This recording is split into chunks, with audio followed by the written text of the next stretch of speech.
Okay, so the fifth story is called The White Cloth. Years ago, my great-grandfather told my mom this story. He recalled this incident which happened to him many years ago, even before my mom was born. My great-grandfather Joseph used to live in a small village near a developing town.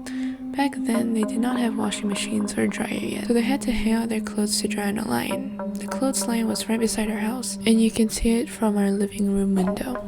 So one wee morning, probably around 3 or 4 o'clock, Joseph needed to relieve himself. There's always a bathroom in these stories anyway. So he went to the toilet and was walking back to his room when he heard something. His room door was near the living room, hence also near the window. The window was closed, but he could hear a very soft sound coming from outside. It sounded like someone's giggling.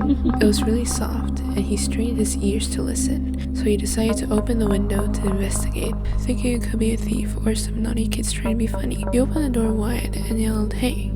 Just silence. No one was there, not a single living soul. Then something caught his eye. A large, white, dirty cloth was hanging on the clothesline. It was just flapping in the wind. Joseph just shrugged and closed the door. Mumbling to himself, suddenly he heard the laughter again. This time, louder. He rushed to the door again and opened it. He scanned the dark area and could still not see anybody. However, this time, something else was different. The white cloth hanging on the line was gone.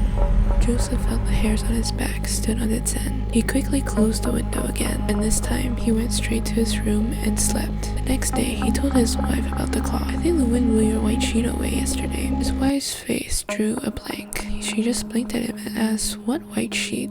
Joseph replied, "The big white cloth you hung outside." The wife, still clueless. Then she said something that sent chills down his spine. "I do not have any white cloth, and I also don't leave my laundry out there overnight.